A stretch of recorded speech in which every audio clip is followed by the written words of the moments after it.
Allah tidak pernah tinggalkan Anda. Mungkin ini ujian untuk membuat Anda lebih hebat lagi di masa depan.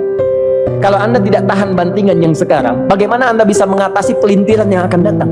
Semua keadaan jiwa kita, hati kita, perasaan-perasaan kita sudah lebih dulu bahkan pernah dirasakan oleh Nabi Muhammad SAW. Kalau Anda pernah gelisah, Nabi dulu pernah gelisah. Kalau Anda bahagia, Nabi juga pernah bahagia. Kalau Anda merasakan kekhawatiran, Nabi dulu pernah khawatir. Dan miniatur kehidupan kita sudah dicontohkan dalam perjalanan kehidupan Nabi Muhammad SAW agar kita bisa belajar mengatasi problematika kehidupan. Allahu Akbar, kalau beliau tidak diutus oleh Allah, kita tidak tahu bagaimana cara menyelesaikan pemetaan kehidupan kita hingga dengan saat ini.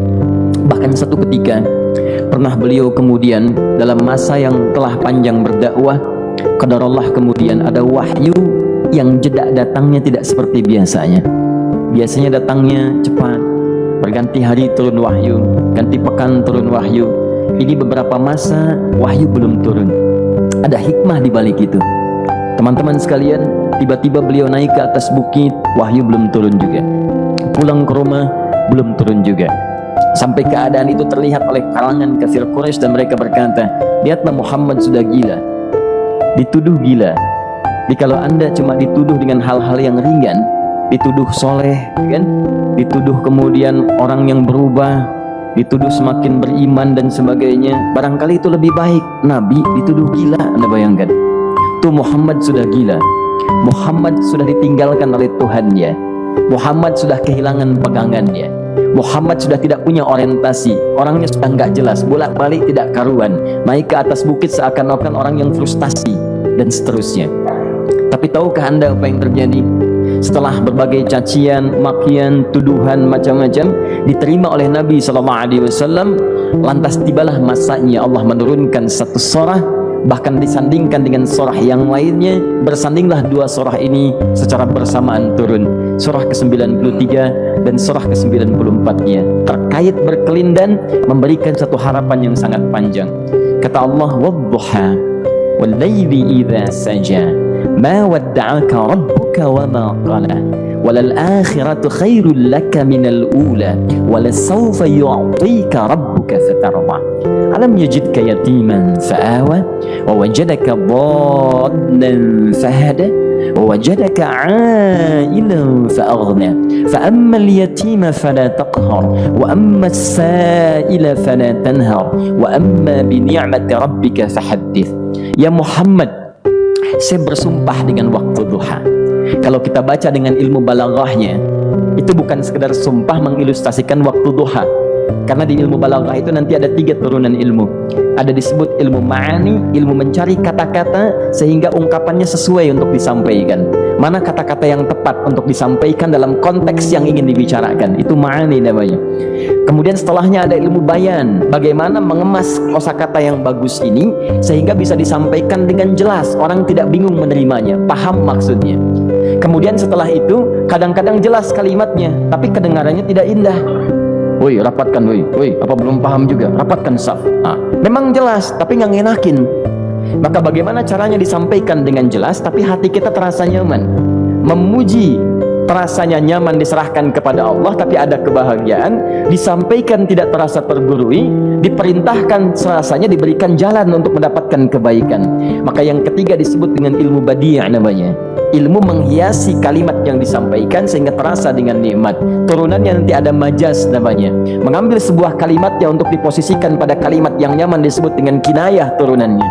Maka teman-teman, kata Allah, wadduha, diterjemahkan demi waktu duha. Bukan sekedar waktu duha, karena duha itu ada cahaya yang indah, dirasakannya enak. Antum keluar waktu duha kan enak tuh, berjemur, kata orang Sunda moyan gitu kan, datang, bahkan sampai dianalisis ada vitamin D-nya bisa terasakan ya. Kemudian setelah itu ada kenikmatan, enak suasananya, seakan-akan dunia milik sendiri, yang lain numpang. Wah, nyaman keluar itu. Baik, jadi wadduha itu ingin bersumpah mengilustrasikan waktu kenyamanan yang pernah dilalui. Kalau dalam bahasa tafsir yang luasnya, saya bersumpah Muhammad, demi segala kenikmatan yang pernah engkau rasakan dalam hidupmu, seperti engkau merasakan cahaya duha itu. Engkau pernah senang, saya bersumpah dengan kesenanganmu. Engkau pernah tenang, saya bersumpah dengan ketenanganmu. Engkau pernah nyaman, saya bersumpah dengan kenyamanan yang pernah engkau rasakan. Walaili idza saja. Dan aku pun bersumpah demi gelapnya malam. Demikian terjemahannya. Bukan sekedar gelapnya malam saja, itu sesuatu yang pekat. Ya, ini belakang kelihatan agak gelap nih. Untuk memberikan proyek, kesini aja Pak, saya cuma ngasih contoh. Contoh, saya bukan mengeluh, bukan, ingin memberi contoh. Ya, contoh pada ilustrasi yang mau saya sampaikan. Nggak apa-apa, biarkan saja. Saya mau contoh, kasih kata saja. Ya, ini belakang agak gelap untuk memproyeksikan cahaya ke sini. Tapi yang mau saya sampaikan, kalau gelapnya begitu pekat, semua cahaya ini nggak ada. Cahaya nggak ada nih, sama sekali tidak kelihatan. Saya mau tanya pada Anda, beraktivitasnya mudah atau sulit? Mudah nggak menemukan sendal Anda di luar? Belum tentu. Menemukan jalan keluar pun belum tentu mudah. Anda mesti meraba-raba jalan. Anda mesti kemudian melihat sesuatu dengan pandangan mata hati Anda. Raba, dan sebagainya. Sampai menemukan jalan itu pun belum tentu benar. Itulah yang disebut dengan gelapnya malam saja pekat. Kadang-kadang ada orang yang menghadapi satu kesulitan yang pekat, suasananya siang, cuman karena masalahnya begitu pekat seakan-akan membuat diri dia gelap. Jalan susah, limbung gitu. Kenapa gelap ya? Adalah terang. Karena masalah menggelimuti dirinya, seakan-akan dia diselimuti masalah yang gelap. Bimbang dia, makan gak enak, minum gak nyaman, dan seterusnya. Ya, biasanya makan ayam tenang, ini dikasih yang lebih enak juga rasanya pahit, gak enak zamannya. Maka kalau kita ilustrasikan dalam suasana tadi Muhammad, saya bersumpah, engkau pernah hidup nyaman ataupun engkau mengalami masalah yang sangat pekat dalam kehidupan. Engkau alami sesuatu yang dahsyat sampai engkau bingung, bimbang, pekat, mereka menuduhmu dengan macam-macam. Ma wadda'aka rabbuka wa ma qala. Saya pastikan kepadamu, dalam keadaan nyamanmu seperti dulu ataupun engkau bimbang seperti sekarang, Tuhanmu tidak akan pernah meninggalkanmu ataupun menuduhmu gila. Orang-orang yang dekat dengan Allah Subhanahu wa ta'ala, maka Allah akan menjaganya, baik dalam keadaan yang tenang dan nyaman ataupun dalam kesulitan yang luar biasa. Walal akhiratu khairul laka minal ula. Nanti saya akan tunjukkan kepadamu, jika kamu telah tabah dan sabar menerima cacian mereka, menerima tuduhan mereka, gak apa-apa, ini kan muqaddimah. Masa kamu masih panjang, kamu masih panjang dalam berdakwah, kehidupan kamu masih panjang membawa tugas dan misi. Kalau kamu belum bersabar pada yang sekarang, bagaimana dengan yang di masa depan? Tapi saya pastikan kepadamu, jangankan yang seperti ini, masalah pekat yang paling hebat pun kamu akan hadapi, yang membuat kamu sedemikian sulit lebih daripada ini, yakinkan pada jiwamu, aku tidak akan pernah meninggalkanmu. Ini prinsip dalam kehidupan kita. Jika Anda menggantungkan hidup kepada Allah, Anda bersandar dengan baik kepada Allah, maka ayat ini akan mengatakan, teman-teman sekalian, Allah tidak akan pernah meninggalkan Anda dalam setiap kehidupan Anda. Nanti, sekarang perjuangan, kata Allah, walal akhiratu khairul laka minal ula. Nanti saat kamu tiba di akhirat, saya akan tunjukkan kepadamu ada yang lebih hebat yang tidak pernah kau rasakan sebelumnya saat di bumi. Tidak akan ada lagi kesulitan yang kamu hadapi, tidak akan ada lagi cacian yang kamu kemudian hadapi, tidak ada lagi kemudian tuduhan yang kemudian kamu rasakan. Aku akan berikan apapun yang kamu inginkan sampai kamu puas. Wala sawfa yu'tika rabbuka fatarallah. Nanti kamu pengen apapun, aku berikan. Kalau saufa masih ada jeda, ya. Kalau bahasanya wa yu'tika mungkin seketika. Tapi ketika mengatakan saufa, artinya bukan saat ini Muhammad. Sekarang pun aku berikan, tapi nanti yang di akhirat aku berikan sampai kamu merasa puas. Ayo minta apa saja. Hadir, hadir, hadir, hadir. Tapi yang paling indah, kalau kamu tidak percaya, alam yajidka yatiman fa'awa. Cobalah ingat, kalau sekarang sedang susah, coba ingat dulu. Bukankah saat kamu yatim, aku yang merawat sampai kamu tidak merasakan kegelisahan itu? Lahir bapak tidak ada, aku cukupkan dengan kakek. Kakek meninggal, aku hadirkan ibu dan paman hadir di sekitaranmu. Ibu meninggal, ada kakek. Kakek meninggal, ada paman. Dan Khadijah hadir di sekitaranmu. Bukankah aku rawat pada saat itu? Wajadaka dhallan fahada. Kamu sedang bingung, sedang susah, bukankah sering aku berikan petunjuk kepadamu? Wajadaka ailan fa'aghna. Kamu merasakan kesulitan, lahir dalam keadaan yatim, tidak ada pendukung, maka aku jadikan kaya. Bukankah saat kamu menikah dengan Khadijah, aku tambahkan lagi pendukung untuk misi dakwahmu? Ini pesan dalam Al-Quran. Kalau Anda sedang merasa susah, kalau ingin menenangkan diri, ingat-ingat yang baik-baik yang dulu. Kalau Anda sedang jatuh dalam bisnis, ingat-ingat saat Anda meningkat dalam bisnis Anda. Allah tidak pernah tinggalkan Anda. Mungkin ini ujian untuk membuat Anda lebih hebat lagi di masa depan. Kalau Anda tidak tahan bantingan yang sekarang, bagaimana Anda bisa mengatasi pelintiran yang akan datang? Karena dalam kehidupan bukan cuma dibanting. Anda mungkin mengalami penyingkiran, penyungkuran, lipatan, guntingan, bantingan, macam-macam. Jadi kalau satu gaya belum bisa Anda atasi, bagaimana Anda bisa berharap mendapatkan turunan yang lainnya?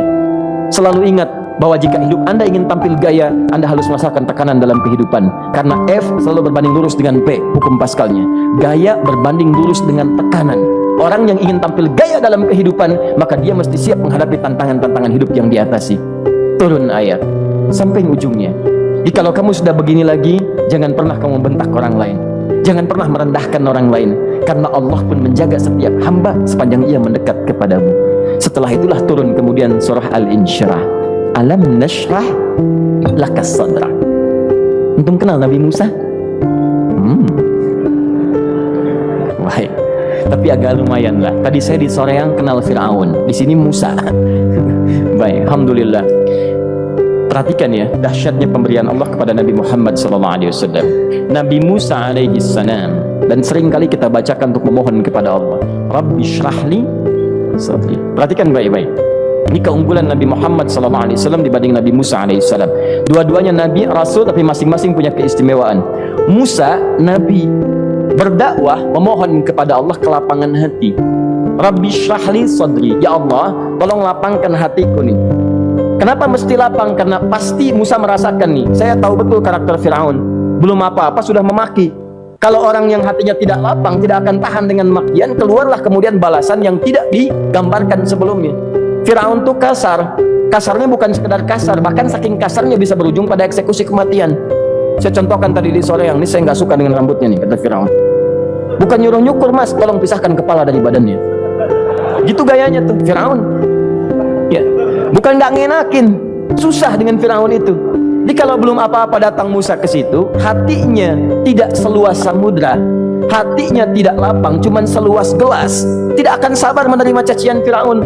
Begitu datang dicaci, dasar anak gak tahu diri, gak tahu malu, sudah saya rawat begini. Ya Allah, saya bosan dengarnya, matiin aja sekarang. Musa Nabi berdoa dikabulkan. Cuman kalau Fir'aun kemudian ajalnya misal wafat pada saat itu, tidak akan jadi contoh kepada kita untuk kekinian. Bagaimana orang yang bebal untuk bertobat kepada Allah Subhanahu wa ta'ala. Bagaimana penyimpangan dalam kedudukan. Bagaimana dia kemudian akrab dengan pengusaha yang gelap.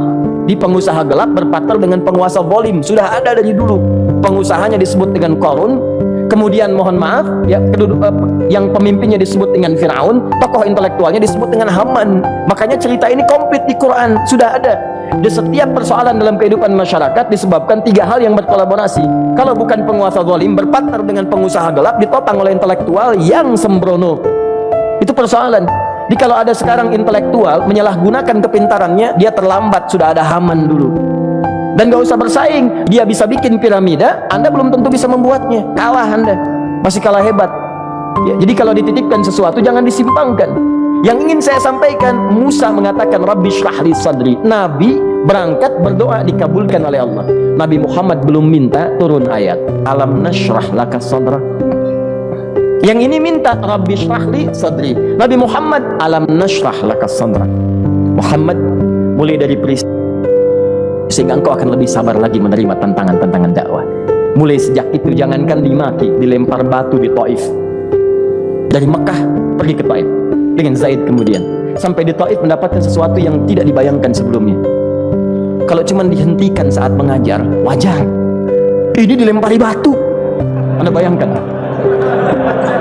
Bisa kebayang nggak? Lempari batu tuh. Lempar, dilempar. Zaid jadi tameng, berdarah-darah, kemudian mundur, beristirahat di bawah tepian pohon. Begitu beristirahat, datang malaikat penjaga dua gunung. Turun malaikat dengan kesal mengatakan, Ya Rasulullah, mud yadaika ilas sama. Ya Rasulullah, angkat tanganmu ke langit, minta kepada Allah, aku angkat dua bukit di Taif, aku himpit keduanya. Aku himpit penduduk Taif dengan dua bukit itu. Apa jawab Nabi? Karena sudah mendapatkan kelapangan, ketenangan, belajar dari peristiwa-peristiwa tadi, indah jawabannya. Lah, katanya, tolong jangan lakukan. Innahum qaumun la ya'lamun. Mereka belum paham saja. Mereka belum mengerti. Tolong jangan lakukan. Aku bermohon kepada Allah. Boleh jadi nanti di masa depan akan ada hamba-hamba terbaik yang lahir dari bumi Taif ini. Kemudian beliau berkata, Rabbi, ila man takilluni. A'ila qaribin yu'limuni am ila ba'idin yu'dhini fa ana radin ma lam taghdab ilayya. Ya Allah, kemana lagi Engkau akan utus aku untuk berdakwah setelah peristiwa ini? Apakah tempatnya lebih dekat aku jangkau sekarang, tapi di situ aku akan disakiti lagi? Ataukah jaraknya masih jauh, tapi di tempat itu aku akan dizalimi lagi? Aku ridha ya Allah dengan itu semua, asalkan Engkau tidak marah kepadaku. Asalkan Engkau tidak marah kepadaku. La haula wala quwata illa billahil aliyil azim. Begitu kelapangan itu muncul, ridha dengan ketetapan dan siap, tabah, kuat, hadir dalam jiwanya. Tiba-tiba turun undangan, tunaikan Isra dan Mi'raj. Diangkat statusnya, naik mendekat kepada Allah Subhanahu wa taala. Dihilangkan bebannya, wa wada'na anka wizra alladhi anqadha dhahrak. Itu hikmah, teman-teman. Barangkali kalau antum saat ini datang ke masjid ini untuk kajian, sedang bawa beban, ada kesulitan, penuh dengan macam-macam, barangkali dibacakan surat Ad-Duha tadi untuk memberikan harapan kepada Anda. Ini bukan PHP, karena ini bukan masalah urusan manusia. Ini adalah janji yang tidak akan pernah diingkari. Innallaha la yukhliful mi'ad. Kata Allah, Anda punya masalah, ingat suasana tenang pada masa lalu. Bukankah saya memberikan ketenangan kepadamu? Mendekat kepada saya, Anda bersabar, yakinkan bahwa ujian yang saya berikan saat ini sesungguhnya untuk membuat kamu lebih hebat di masa depan. Karena orang hebat tidak akan pernah sepi dari ujian untuk membuat dia lebih kuat menghadapi tantangan dalam kehidupan.